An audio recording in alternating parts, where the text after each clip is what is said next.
Thanks. Hi, and thank you everyone for joining. So today's session, I want to talk a bit about the history of psychedelics, which may be a bit surprising because there's a lot and somehow we're not too aware of it, and talk a bit about the sort of the inside view, the phenomenology, kind of the content of these experiences, like what happens in consciousness when you are having psychedelic experiences. And then the philosophy of psychedelics, kind of how a couple of the pioneers, like at the beginning, sort of, or end of the 19th century, and then now with the psychedelic renaissance, kind of more modern philosophers, with like psychedelics being destigmatized now, where more academics are daring to take these things and think about it. And then some of the neuroscience, what's happening in the brain. So maybe as a general context, the use of hallucinogenic or consciousness-expanding plants has been a part of human experience for millennia, yet modern Western societies have only recently become aware of the significance that these plants have had in shaping the history of primitive and even advanced cultures. So already here we see that somehow the Western mind is missing out on something. And specifically what they're talking about here is shamanism, which I'll get into later. And this is from a book called Plants of the Gods, The Sacred Healing and Hallucinogenic Powers. And it's written by Richard Schultes, Albert Hofmann, and Christian Rätsch. So these three gentlemen, we know Hofmann as the accidental discoverer of LSD. Schultes was one of the pioneering ethnobiologists, and Christian Rätsch was also kind of a ethnologer, ethnobotanist, and as you can see, he's a psychonaut. He wrote 1,000 pages called the Encyclopedia of Psychedelic Plants, where he visited all cultures around the world and filled 1,000 pages of there's so many psychoactive substances in plants around us, it's crazy. And it's interesting that actually these three people would be studying the history of psychedelics and not historians, so it's kind of like a bit of a taboo thing in academia that it's only people who have been through, gone there and seen kind of these worlds who are then interested in trying to figure out what's happening there. And shamanism is probably the first religion. I mean, it varies the dates. Some people say 70 or 50 or 30, but it's definitely it's the first sort of emergent sort of spiritual awakening. And around the globe, different places, there's very sort of universal and consistent patterns that you see there in shamanism. And one thing is that it's very clear that there's a spiritual realm. So there's the physical world we inhabit, but for shamans it's just as clear that there's a spiritual realm which is just as real and experienceable as our sober, waking consciousness world. And kind of this idea of the axis mundi, which is like a tree where you sort of, the roots are sort of the netherworlds, the demons, and the trunk is sort of our reality, and the top is like the gods. So very old kind of, sort of spiritual ideas. And it's all about non-ordinary states of consciousness. So this can be trance, it can be plant substances, the many there are. And these are then also called entheogens, which is kind of focusing on the spiritual use of psychedelics. So it's not kind of just sort of a recreationally or a fun thing. It's really about a sacred sort of usage of these plants and these states. And it's all about, in shamanic culture, about healing, divination, or kind of spirit communication. Maybe the last two things people are skeptical of, but the healing part is true. And I mean, kind of the vast knowledge in the Amazonian with all the plants, and it's, I mean, that's an objective fact that they figured out a lot of stuff of how to heal with plants, and also kind of heal through these journeys, like the shaman taking ayahuasca and then finding the song, the Icaro, with which he or she can heal you. So there's a lot of knowledge there which did not come from ordinary rational thinking. Jeremy Narby is an anthropologist, and he wrote this crazy book called The Cosmic Serpent. And there he claims again this unorthodox access to knowledge which shamans have through kind of their journeys outside the mind. And he claims that like they knew about stuff like DNA. And when first someone told me about this book, I was like, that kind of sounds stupid. And then I read the book, and it's very compelling, and he like does a very sober academic job of like presenting like these crazy coincidences, facts, and it's a really great book. It's yeah, whatever you think of the conclusion, but there's like a lot of information in it. And he talks a lot about his fellow anthropologists. And this is kind of bad. So, like Edward Taylor, like one of the early anthropologists, and his quote, what he said is that savages are exceedingly ignorant as regards both physical and moral knowledge. Want of discipline make their opinions crude and their actions ineffective in a surprising degree. Judging by our ordinary modern standard of knowledge, which is at any rate a high one as compared to theirs, much of what they believe to be true must be set down as false. And it continues like how Narby sort of says that from the earliest 20th century onwards, anthropologists kind of found the shamans in Indonesia, Uganda, the Arctic, the Amazonian, and okay, what did they do? They played drums and drank these plant decoctions and sang, and some claimed to cure, others cast spells, but it was kind of unanimous that the anthropologists thought that these were neurotic, epileptic, psychotic, hysterical, and schizophrenic people. Yes, the Western mind can be very arrogant at times, where it's like, yeah, we kind of, I mean, from a point of view from today, this sounds terrible, but kind of then it was like very clear that they were like, we're the superior race and all these primitive people being silly. Then, 1950, things changed a bit, and the anthropologist Claude Lévi-Strauss stated in a key essay that the shaman, far from being mentally ill, was in fact a kind of psychotherapist. The difference being that the psychoanalyst listens whereas the shaman speaks. And then from 1960 to 1980, the established authorities of the discipline defined the shaman as a creator of order, masters of chaos, and an avoider of disorder. So kind of seeing a bit more nuance in what was happening in shamanism. And then came along Mircea Eliade, who was actually not an anthropologist, but and he kind of analyzed shamanism around the world, and he wrote an important book on the subject, and he saw neither illness nor creation of order, but he identified these astonishing similarities in the practices and concepts of shamans around the world. So this is a book he wrote, which was like translated in 1964, and yeah, and he was a historian, so the anthropologists weren't very happy with him, so kind of they ignored his work, and they were kind of a bit annoyed that he found these kind of universal patterns all the anthropologists had missed. So although this is kind of like one of the main sort of works in shamanism, kind of in academia and anthropology, yeah, it's not so kind of, it wasn't so well received.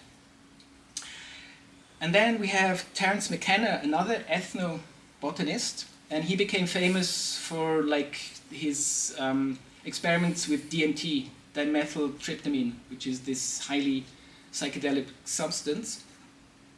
And again, kind of the book he wrote in, I think, like 1992 or something, Food of the Gods. Again, kind of these sacred aspects. And the subtitle is The Search for the Original Tree of Knowledge. Again, kind of implying that through these states of psychedelic or these psychedelic journeys, you have access to kind of otherworldly information. And 10 years later, I think 2002, Daniel Pinchbeck wrote this book, Breaking Open the Head, a psychedelic journey into the heart of contemporary shamanism. And he's an author and, yeah, a psychonaut. So he, and being an author, like he's very eloquently can describe like the journeys he goes through. And coming back to Eliade, it's kind of interesting, and we see kind of where sort of this stigma was always there, that like in his, well, Eliade considered what he called narcotic shamanism to be decadent. He felt that if individuals cannot achieve ecstasy without drugs, then their culture is probably in a decadent phase. And in his words, narcotics are only a vulgar substitute for pure trance. Narcotic intoxication is called on to provide an imitation of a state that the shaman is no longer capable of attaining otherwise. So kind of very judgmental and kind of like, drugs are bad, so they can never like lead to sort of insights or spiritual, they're just delusions. So this cannot be, although, he's like the authority in shamanism, and like the key point of shamanism is these drugs and these like teacher plants, and he totally missed the point, and Pinchbeck kind of puts it, kind of nails it when he says, Eliade's statements is not just misleading, it seems to be the reversal of actual facts. So kind of this very sort of troubled sort of, analysis of what's happening here in these shaman cultures from kind of our Western perspective. McKenna had this idea that somehow taking psychedelics just kind of turbocharges your cognition, like what you experience is just so much richer and just like there's so much going on, where he thought maybe kind of like early humans came across mushrooms and psilocybin, and that kind of like kickstarted a human evolution. And academia thought this is a silly idea, Terence, and we'll call it the stoned ape hypothesis because, it's just silly. But something happened like 50 to 70,000 years ago where kind of human cognition just kind of boosted, and like language and abstract thinking and all these concepts which kind of made humans started to happen. And if you read like Harari's book Sapiens, he's like, we don't know. Well, actually maybe we do, because I don't know, does it seem that far-fetched that kind of substances you would find in nature, which if you take them actually does kind of give you this greater depth of experience that, maybe this could have triggered or changed something. So I don't know, from the perspective of like drugs are bad, of course that's a silly idea, but if you kind of think about it, I think, who knows? Doesn't seem such a bad hypothesis. And like self-awareness, abstract thinking, language, spiritual awareness, and religion started to happen during that time. And still today, like why and how do psychedelics change our consciousness? Like what's up with that? Like what's up with these plant molecules in our consciousness? And what's happening here? Like why is this, like why can we humans eat a plant and then our consciousness just flips into a totally different state of like being that we otherwise never experience? Like there seems to maybe be something more behind that. And kind of regarding intoxication, it's not only humans, so there's like animals who like to get high, cats with catnip, or actually there's like these vervet monkeys on some island in the Caribbean who are alcoholics, and there's like problems with the tourists. And you have the dolphins who like to sort of tease the pufferfish to consume their toxins and get high. And we have this endocannabinoid system in us, which wasn't discovered too long ago, which we don't really know what it does, but it's like related to memory, to like the immune system, how we perceive pain. And this is like a vast network of cannabinoid substances and receptors in our brains and our central nervous system. And THC in plants happens to be one of those cannabinoid substances. So again, kind of this interesting mirroring between our like cognitive setup and some plant molecule. And kind of from the legacy of kind of physicalism, I talked about that a couple of times. So physicalism is this metaphysical assumption that kind of the world makes sense. You can like, reductionism works. If you look at the small stuff, you can understand the big stuff. And basically the foundation of reality is material. And it turns out this is a philosophical or a metaphysical belief, and there's no way of proving it, and nowhere from science does this come out. But because a lot of rational and scientific people subscribe to physicalism, many people think this is like the only metaphysical sort of stance you can have, which is not true, because there's like others which we talked about, like idealism, where everything is consciousness as a kind of a starting point, which you also cannot prove, but which also is just, yeah, like a statement of what you believe. And kind of from the prism of physicalism, all of these things, of course, sound really stupid and like deluded.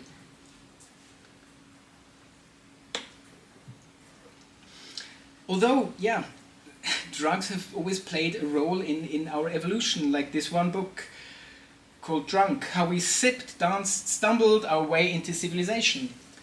Alcohol bonds, allows you to bond, makes you more creative, so this helped kind of like cultures or like the tribes, or in different sort of periods of time, people get together and trust each other and build communities.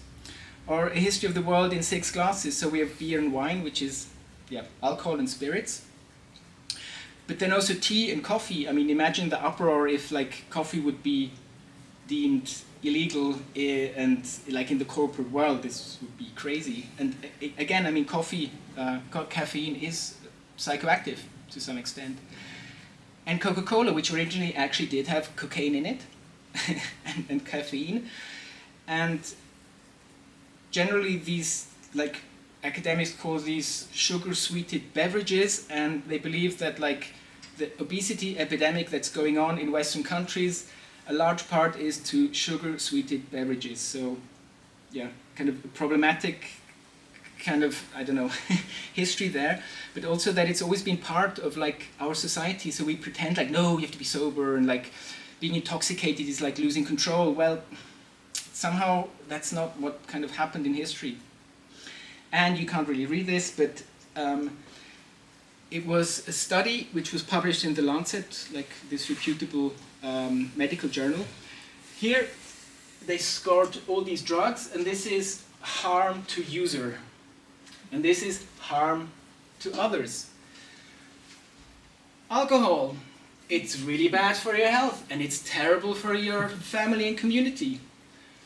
Tobacco is health-wise like worse than all of these drugs here, and yeah, it's kind of around cocaine.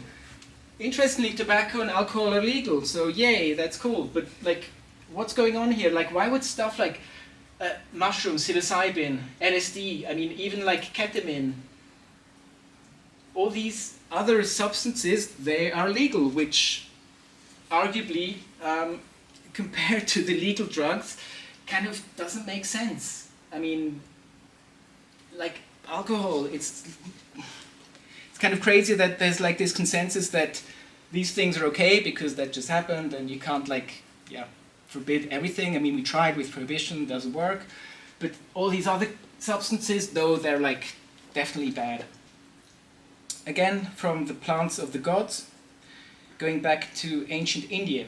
So, soma, the god narcotic of ancient India, attained an exalted place in magical religious ceremonies of the Aryans who 3,500 years ago swept down from the north into the Indus Valley, bringing with them the cult of Soma.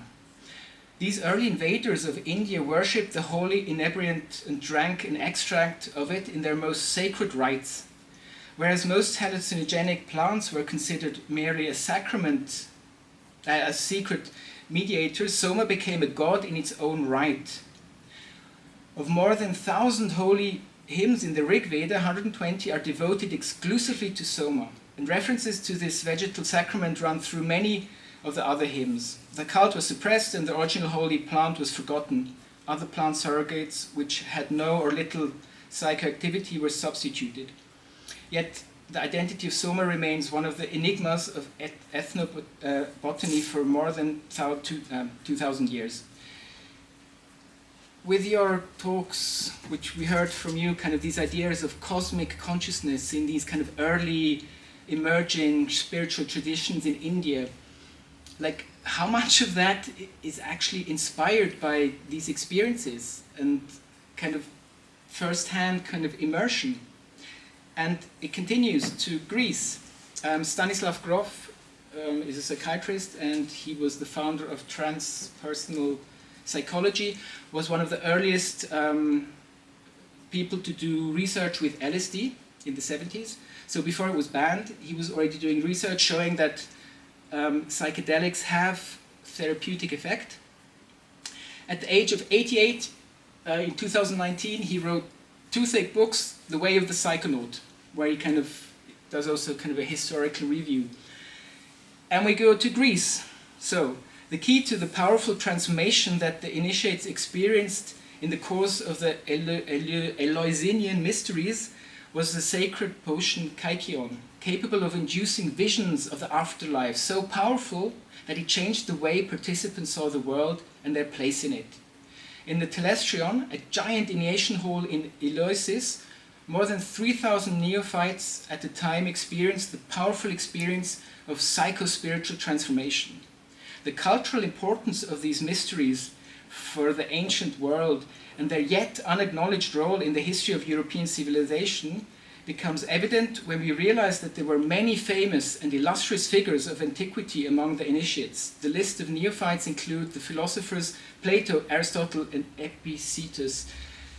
So, the yet unacknowledged history of Western philosophy and Plato kind of bringing us all these ideas of like the allegory of the cave or these Platonic realms of pure abstraction. Maybe these were like first-hand descriptions of what he was experiencing when he was high.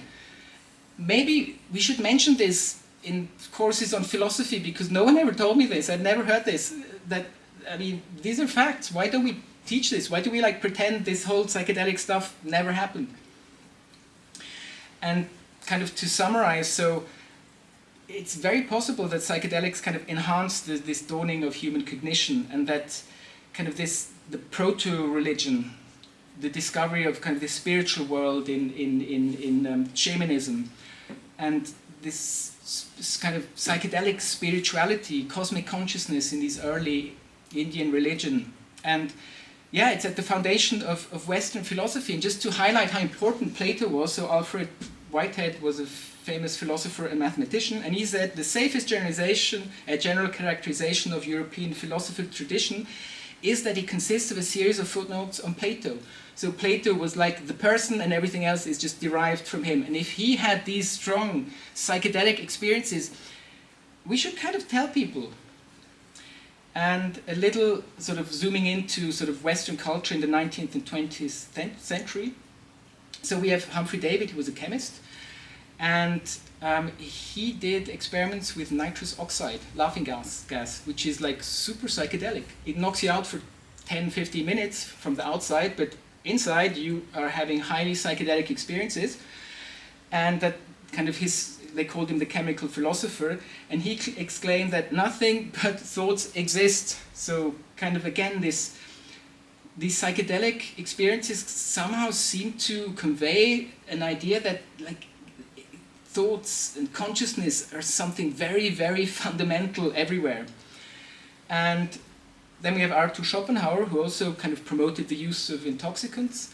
He was an idealist philosopher, like the idealists in Germany, saying, yeah, everything, only consciousness exists.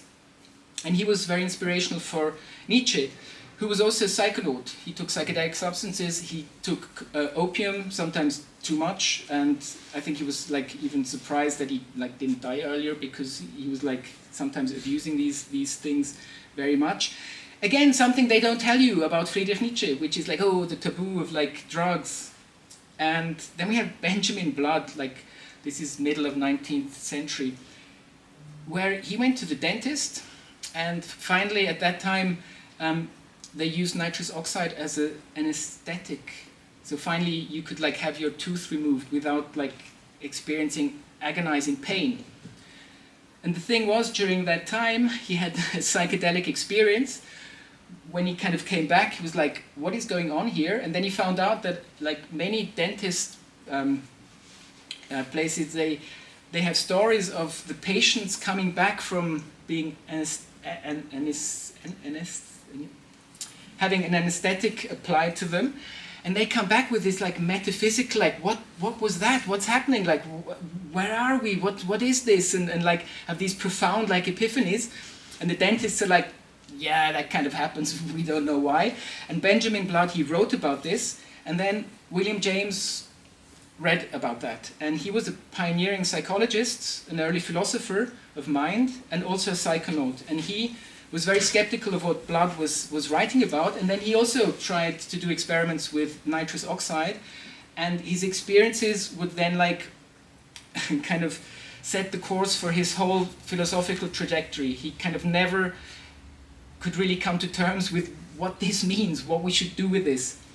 And then later on, Henry Bergson, he was a process philosopher like Whitehead, and he influenced Aldous Huxley, who in 1950 took mescaline and afterwards wrote The Doors of Perception and Heaven and Hell, which the Doors, the hippie group, took the name from.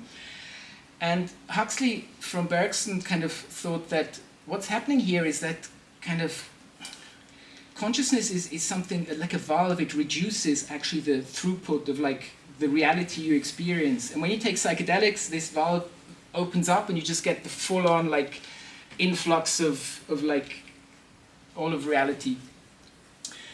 And then yes, Albert Hoffman, who like I think in 1938 he synthesized LSD for some like central nervous system stimulant.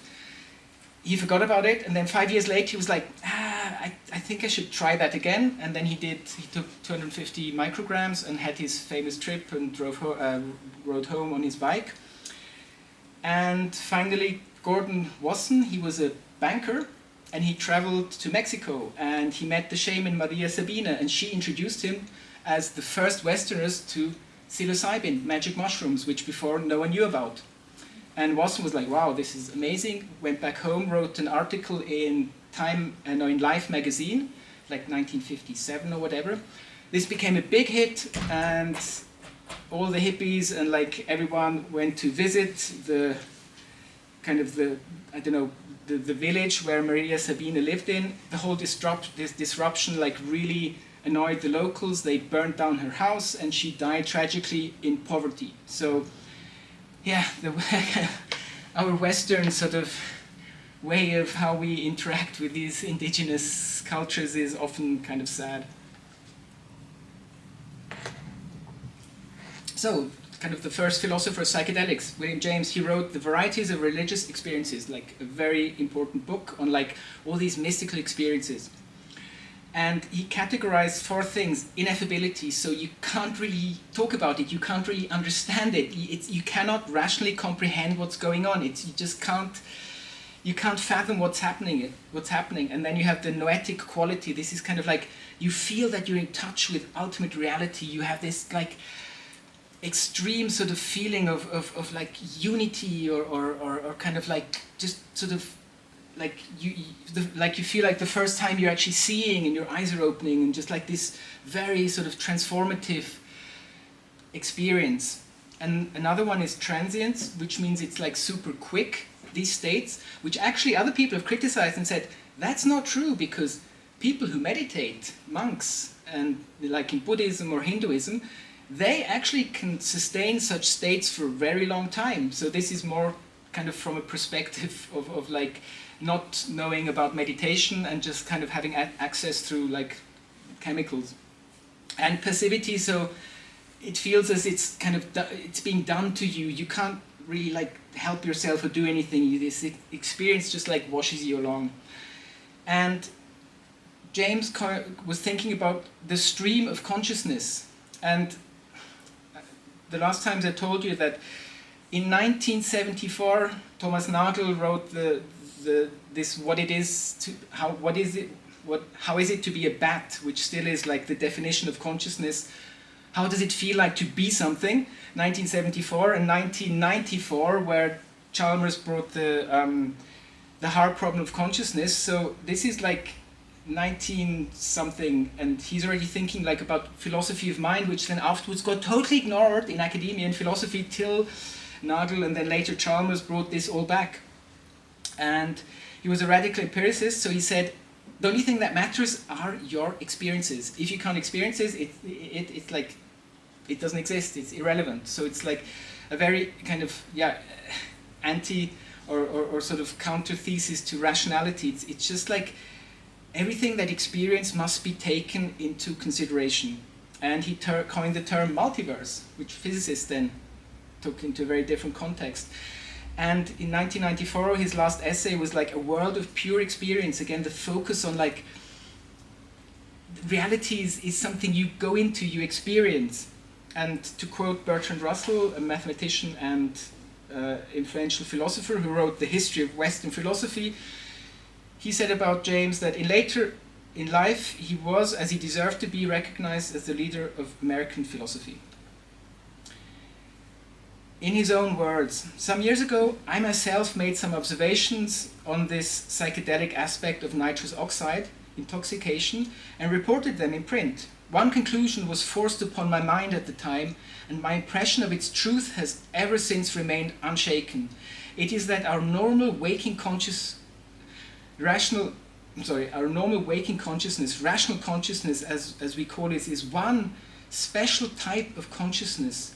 Whilst all about it, parted from it by the flimsiest of screens, there lie potential forms of consciousness entirely different. No account of the universe in its totality can be final, which leaves these other forms of consciousness quite disregarded. So our waking, sober consciousness is like just one little kind of slice of what is experienceable, and this is kind of everything in our culture is based on this one view. And there's like so many like levels in this kind of multiverse of experience you can look into and go into. So maybe like a reason why we're not progressing like with our fundamental physics or understanding consciousness is because we're like stuck in just one little slice of what's possible, and maybe kind of, yeah, to get more information and understand more about reality, we need to take these other kind of points of views from like different modes of consciousness more seriously. In 2023, Mike J. wrote this book called Psychonauts, Drugs and the Making of the Modern Mind. This is a young William James, by the way. And he chronicles like how this stigmatization of drugs happened. So when the term drug emerged in its specialized sense at the beginning of the 20th century, it was freighted with negative connotation. Drugs, in the new usage, denoted dangerous substances only to be administered by professionals. Used irresponsibly, they prey on the inadequacies of their subjects, seizing on pathological tendencies or hereditary weaknesses to erode their willpower, health, and moral agency. The notion of modernity that rose to dominance in the earliest 20th century was one to which drugs represented an existential threat. Those under their influences were egotists indulging narcissistic and delusional fantasies and at the expense of a consensual social fabric. So like really sort of pushing back on like all of this history, all of this knowledge, and that's why, yeah, probably everything just dropped out from our like sort of kind of the what we teach and like what is generally known about sort of psychedelics in our culture. And then, yeah, Richard Nixon actually started the war on drugs. Reagan then militarized it, and LSD, DMT, THC, MDMA, psilocybin, and mescaline were all deemed Schedule I drugs, which by definition are drugs with no currently accepted medical use and a high potential for abuse, which is totally ridiculous because already in the 70s, before the ban on drugs, people knew, and there were like thousands of studies showing that these things had therapeutic benefits, which then we rediscovered in the psychedelic renaissance later on again. And yeah, things like this didn't help, so kind of the whole zeitgeist then.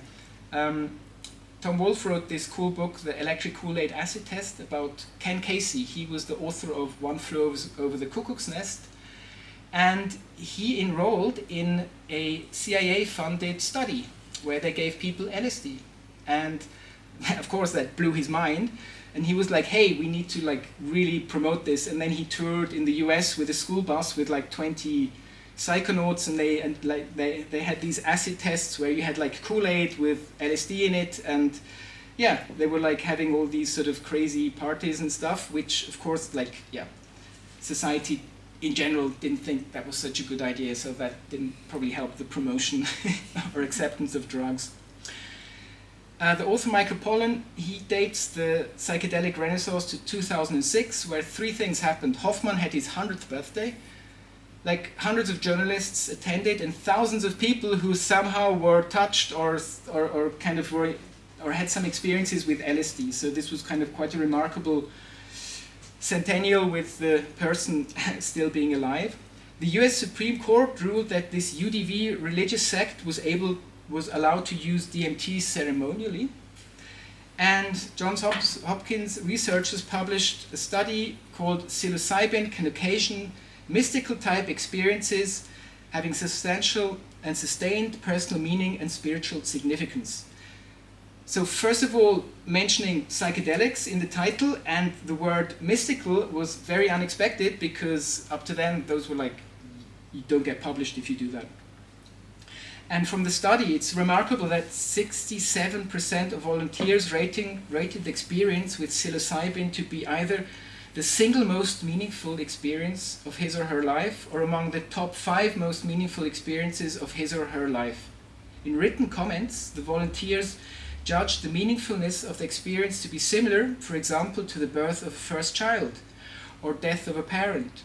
33% of the volunteers rated the psilocybin experience as being the single most spiritual significant experience of his or her life, with an additional 38% rating it to be among the top 5 most spiritual significant experiences. In written comments about their answers, the volunteers often described aspects of the experience related to a sense of unity without content, pure consciousness, and/or unity of all things.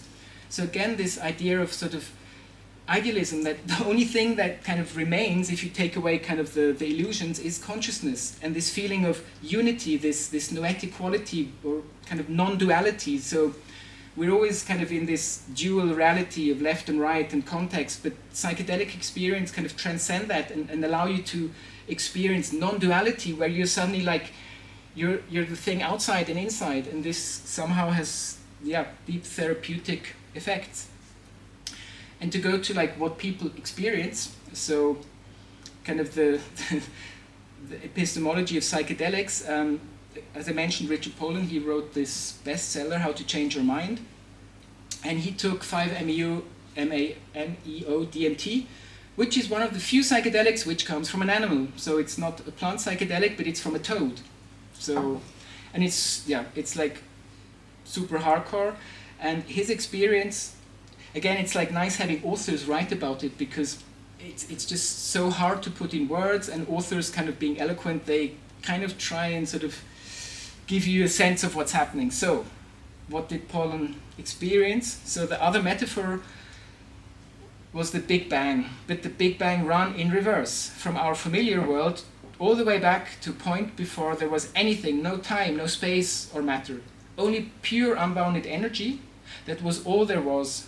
Then, before an imperfection, a ripple in its waveform caused the universe of energy to fall into time, space, and matter. Rushing backwards through 14 billion years, I watched the dimensions of reality collapse one by one until there was nothing left, not even being, only the all-consuming roar. It was horrible. So, and he kind of describes that everything stopped existing, but he was still there, like observing. There was still an observer, although he says there was no being. So this is kind of, I don't know, a weird perspective that kind of you can feel that like nothing is existing, but you can still experience that.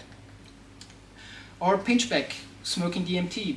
So DMT, when you smoke it, it's like 1 or 2 hits and everything goes super psychedelic. It's like mandalas and fractals everywhere, and then you have to like continue to like take another 2 or 3 or 4 hits. You close your eyes and then you just get teleported outside of space and time.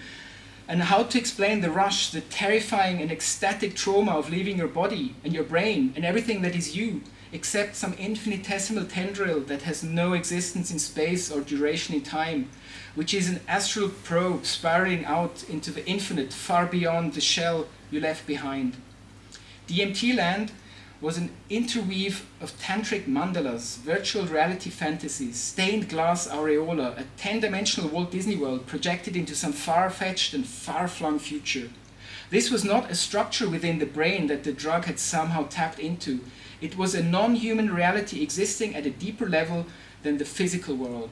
At the center of the city, there was a great fountain, like the fountain at the center of a Renaissance town square, where the bits of data, or perhaps mathematical potentialities, or burbling new test tube universes were flowing in rainbow patterns of ultraviolet froth. So this is put into words which like cannot be put into words. So it's like, you can imagine like how crazy these experiences are. And DMT is like 15 minutes in physical space and time, but because you're outside of space and time, this doesn't mean much, because you can feel like you're there forever. And then we have Christopher Bache, who was who taught philosophy and religious studies, and for 20 years, over the course of 20 years, he took 73 high-dose LSD trips. So like 500 to 600 micrograms, where like 120 would be normal doses. He got the idea from Stanislav Grof, who also kind of did sessions with patients early on where he gave them like higher doses of LSD, and Bache thought, well, if that works in a therapeutic context, maybe, yeah, let's see how far we can get. And so like over the course of 20 years, he just like went deeper and deeper and deeper into this transcendent reality and kind of talked about it. But the problem was like, at one point he called it the cleansing, but this was a euphemism because these were like terrible experiences. Like the anguish thickened into a terrible horror, acted out around me in psychedelic overkill.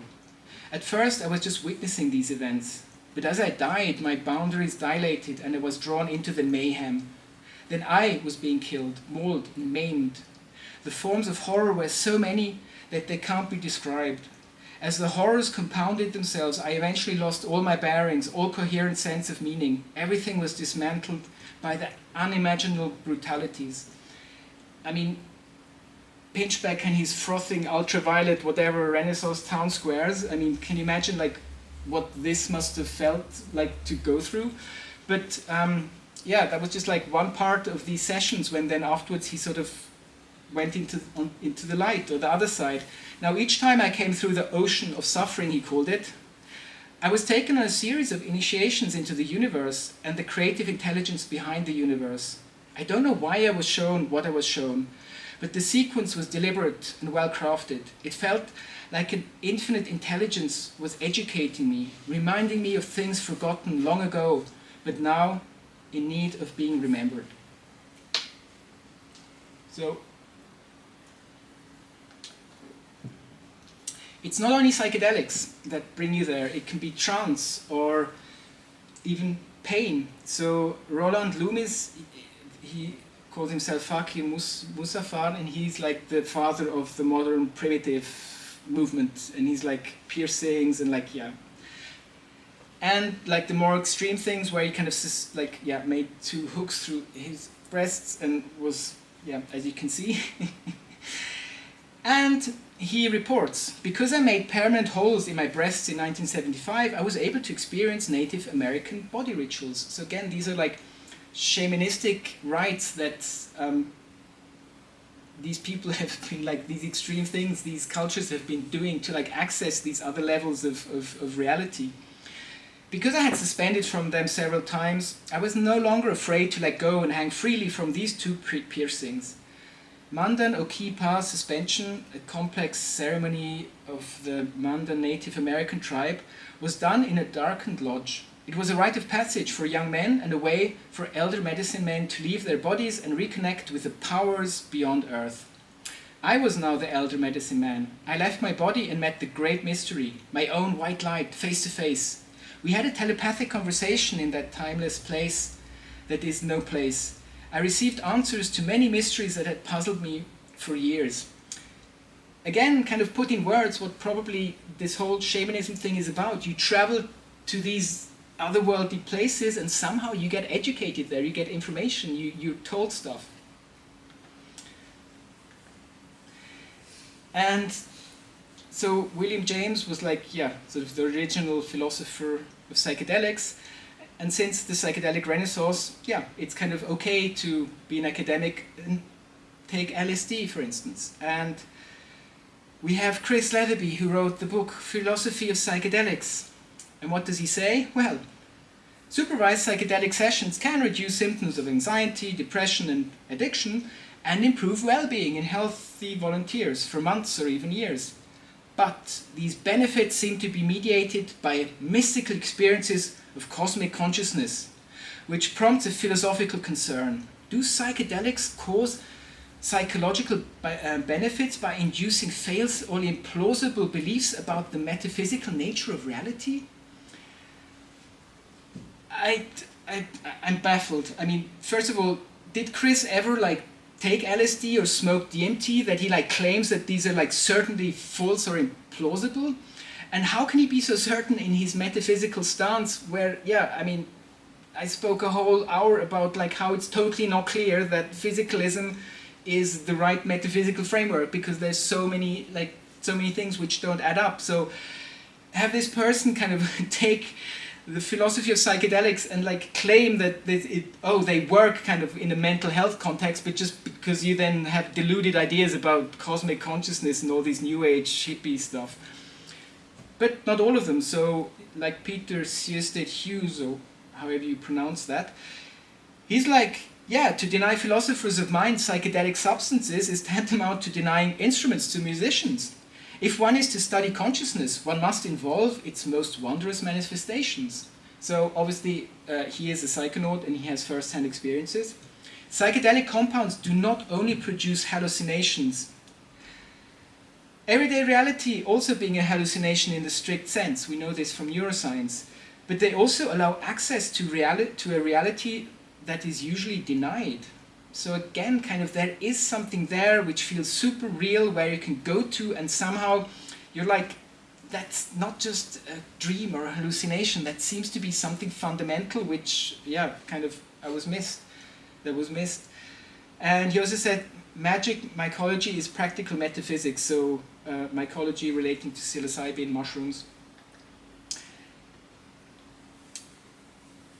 Just quickly back to Bage. So these are the chapters where he boundaries of birth and death. So that's the usual thing in psychedelics, ego death, where the first thing that happens, your sense of identity dissolves, you feel you're dying because you suddenly melt with everything and become unified with whatever, cosmic consciousness. The ocean of suffering, we saw a bit into that. That took ages. I mean, this is 20 years of work. Deep time in the soul, where time, he describes how they're different envelopes and levels and all this metaphysical stuff that he talks about, which I actually believe that, I mean, this seems to be reproducible. If you kind of do that,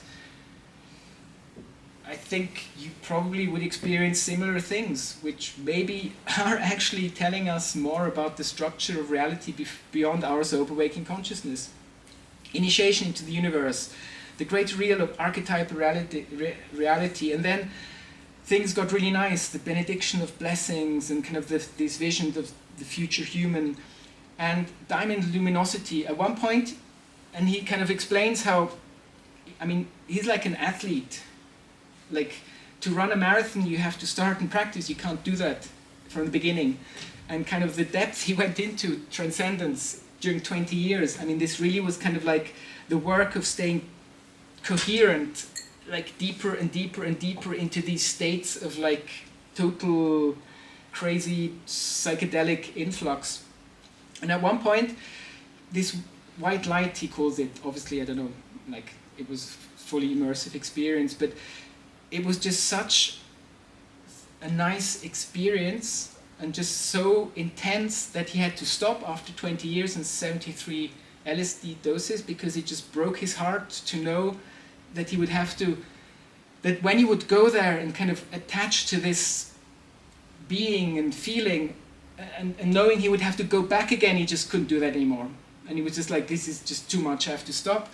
Plus, kind of, he always had headaches and all his kind of chakras hurt him, and he got a bit depressed because he was doing this alone because drugs are illegal and he couldn't tell anyone. And it took him 10 years to reintegrate and sort of function in normal reality again, because he said that after all these experiences, all this is super bland, black and white. There's like no texture to it. Like the things he experienced were just like so much bigger and greater that, yeah, coming off the mountain took him 10 years.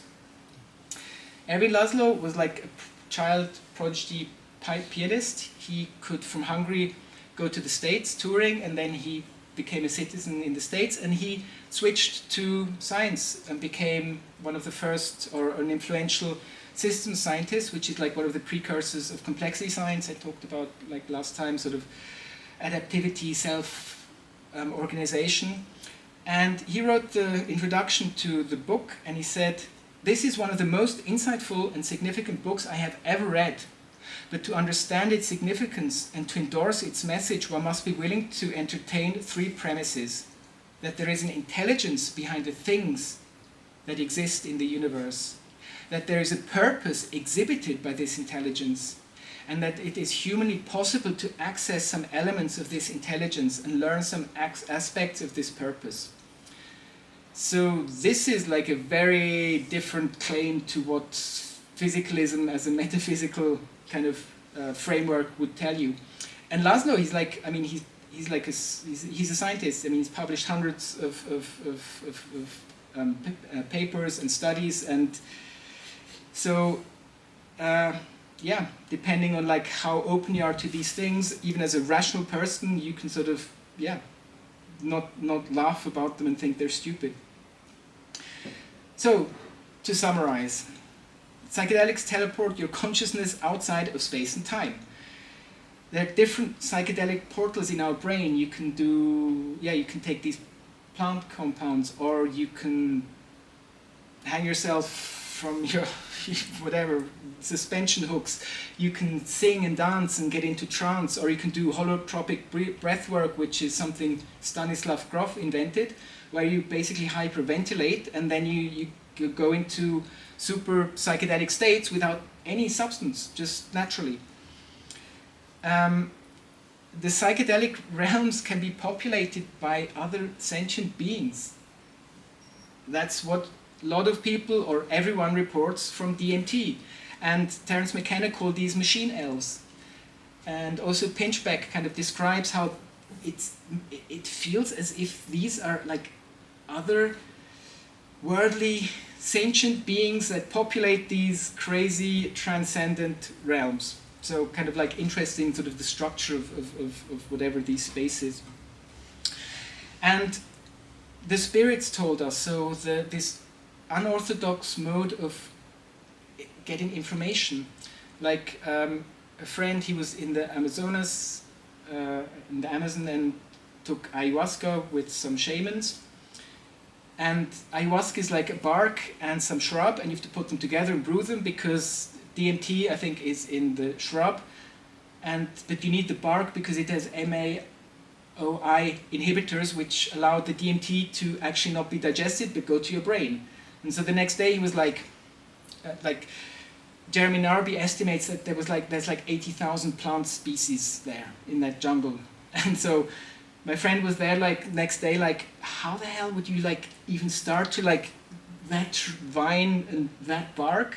And of course, like the physicalist is like, well, they had time and trial and error, and at one point this had to happen. But come on, I mean, the amount of like possibilities, or it was just pure luck and just happened. Don't worry.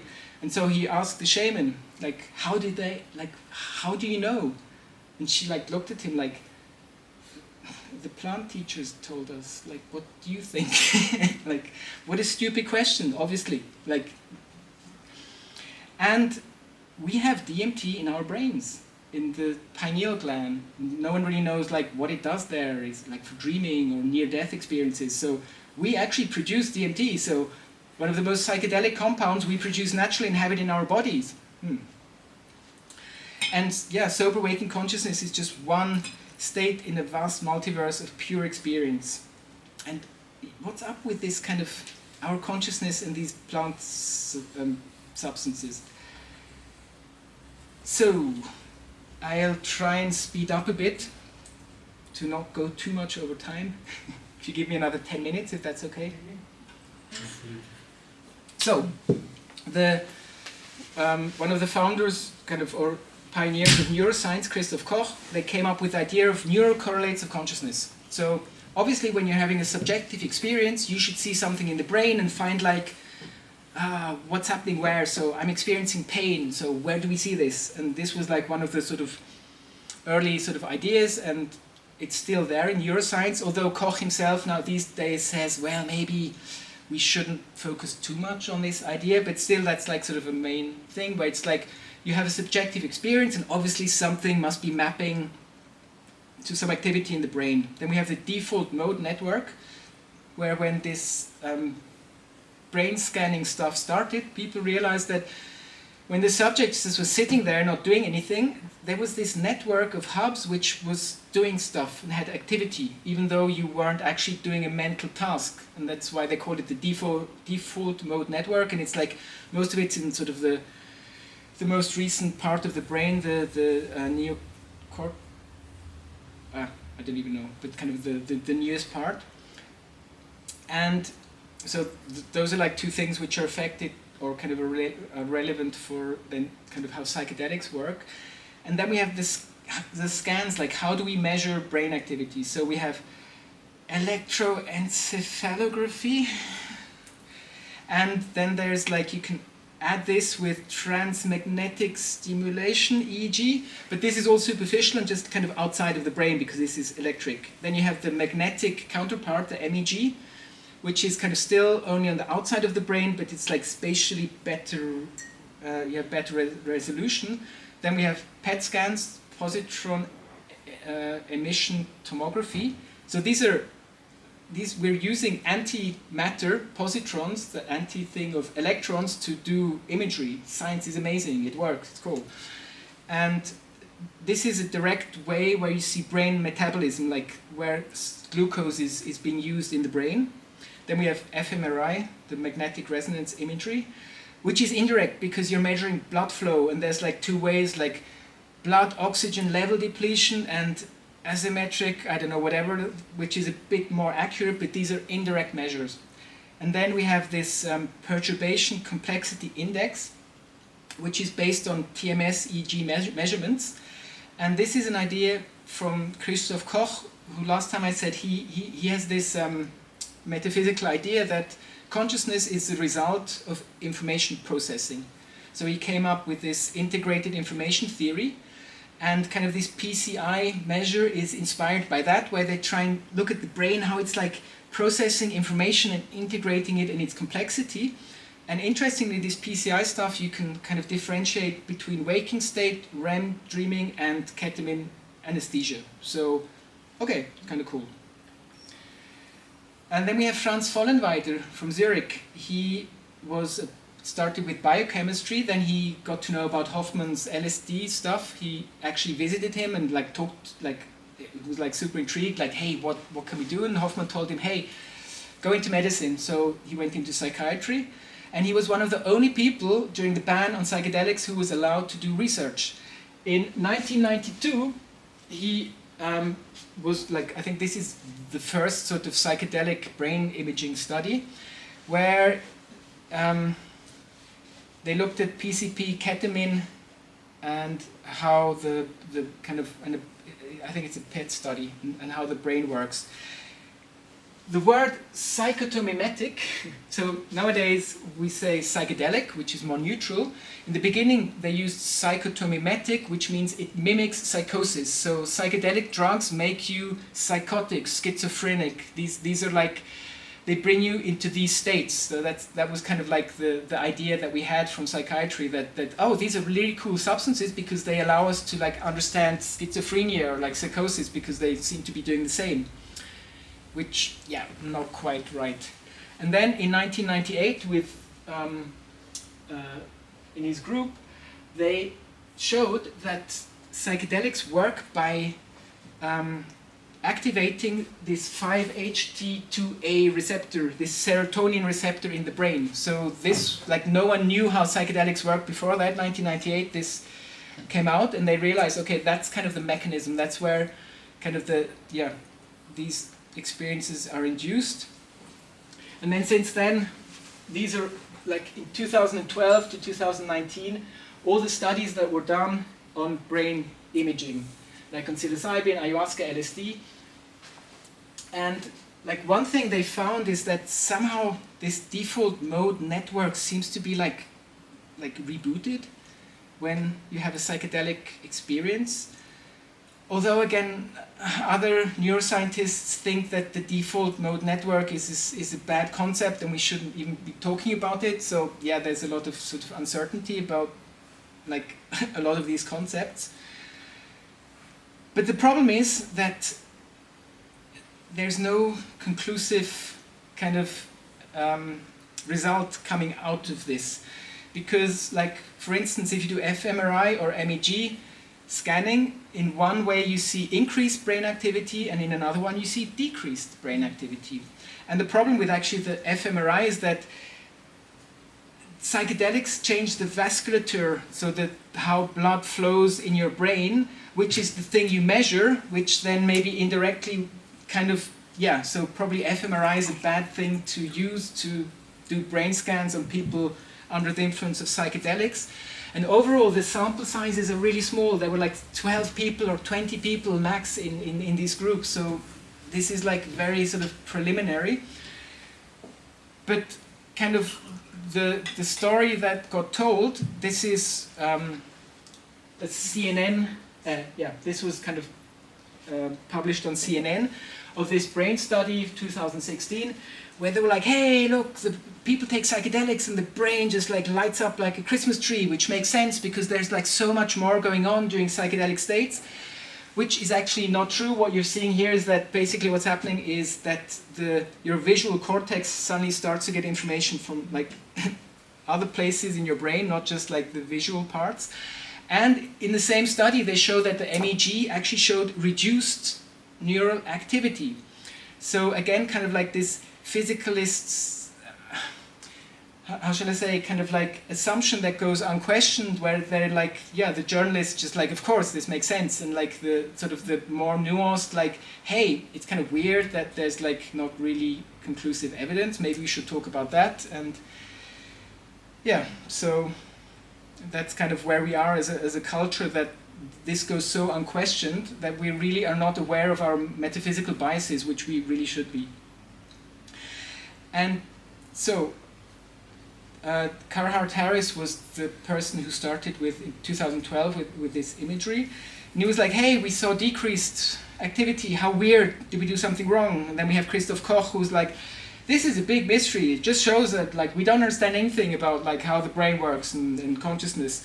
And then we have Bernardo Kastrup, who I also talked about last time. He was this computer scientist turned philosopher of mind who like came up with his own idealist philosophy, where like everything is consciousness. And he's like, under materialism, an increase in the richness, intensity of experience must still be accompanied by an increase in the metabolism associated with the neural correlates of consciousness for subjective experience, because subjective experiences are supposedly constituted by neurocorrelates of consciousness. So how can it be that when a person is like traveling to DMT City and seeing these burbling test tube universes and all these other beings, your brain is like doing less processing? Like, why is that not like a bigger red, kind of a red flag, or like talked about more? It's like kind of just sort of a special interest thing in for like people who are doing this in like in neuroscience.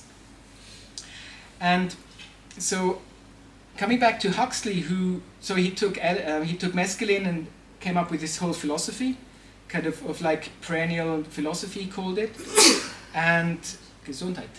And again, kind of this idea of the reducing valve, which he had from Bergson. And in his own words, Huxley said, to make biological survival possible, mind at large, this was his concept of like cosmic consciousness, has to be funneled through the reducing valve of the brain and nervous system. What comes out at the other end is a measly trickle of the kind of consciousness which will help us stay alive on the surface of this particular planet.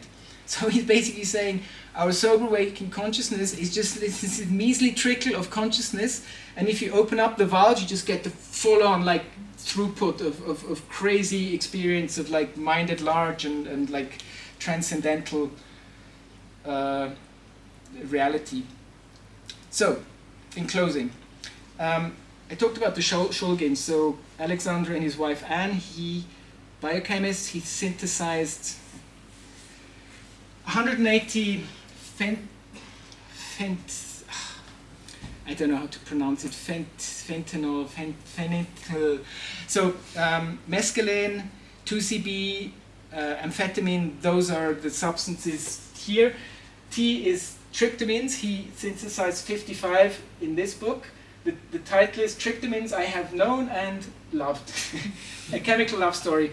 With his wife, they tested all of them. They wrote them down, like the synthesis and like the experience and what it was, kind of like charting, a bit like Beige, but just like taking it once and sort of charting what's happening here. And then we like have all these new stuff popping up. So this DOX family was started by Shulgin, but then like underground all these new chemicals come up, like, and also this M-bomb or these dragonfly, which are called dragonfly because they look like dragonfly, kind of the chemical symbols. And I mean, imagine like taking 20 years just to like take one of those, because every one of these renders a different kind of transcendental reality. Everyone gives you totally different like experiences, and DMT does this, LSD is that, ayahuasca is a different thing. So all of these kind of James's multiverse of pure experiences are all accessible through so many substances, and then you have all the plant ones which occur naturally. And to finish, so the Western mind is totally ignorant of psychedelic history. It's psychedelically illiterate and super hostile towards psychedelics, or has been, and only slowly now is recovering from that. Intoxication is something that has always been there and always will be, so kind of to pretend that like, no, we're like a sober like society and like people who like intoxication, they're like weak-minded or so, that's kind of not really true. And that these primitive societies, yeah, this access to knowledge, at least in the, I mean, if they got it right with the healing part and the plants told them, what about all the other stuff they talk about? Maybe that's true as well. And psychedelics induce unfathomably rich phenomenal consciousness. So this inside view, it just like explodes. It just becomes so much more multi-dimensional, like something you have never experienced before. So again, I don't know, like Leatherby saying like, oh, but weird metaphysical ideas, cosmic consciousness. If you experience that, it's absolutely clear that this is real, and that people then have the feeling that kind of these experiences are sometimes even more real than sober waking consciousness. And we have many portals to different parts of this multiverse, and somehow it's inherently spiritual and transcendental. So it's always like accompanied by some like, wow, sort of this noetic thing, like I'm in touch with fundamental reality or some greater meaning or some purpose. And it suggests that some like a consciousness-based ontology, that maybe the building blocks of this universe aren't kind of, I mean, we know it's not material because it's these weird quantum elementary particles which somehow don't really exist unless you kind of measure them or observe them. But maybe there's like, yeah, sort of a level of consciousness from which reality comes out of. And that's why people still today now start to sort of, there's like a renaissance of idealism in philosophy, and also some scientists who think actually that kind of makes more sense than physicalism. It's kind of weird because it's like this premise of like, what, only consciousness? But yeah, that's where we're at. And psychedelic neuroscience doesn't really help. It kind of makes the, well, it kind of seems to show that this materialistic, reductionistic, this physicalist view of consciousness isn't really correct. Otherwise, it should be like more clear that, yeah, richer experience, more brain activity. And a warning, so not everyone should take psychedelics. First of all, yeah, you can spiral into madness and delusion really easily. And it's like, it's definitely not for everyone. I mean, if you want to meditate and like, yeah, if you probably meditate for many, many, many years, you get to have similar experiences. And actually the neuroscience shows that what's happening during the psychedelic state is often very similar to what seasoned meditators are having going on in their brains. So these seem to be phenomenally similar states, which at first sounds weird, like psychedelics and meditation, but actually if you like go so deep into meditation that you suddenly, yeah, you also teleport into apparently this transcendental level of reality. And that's why not everyone should take these, but maybe we should listen to the explorers who are charting these new realms of reality and coming back to us and kind of telling us about it.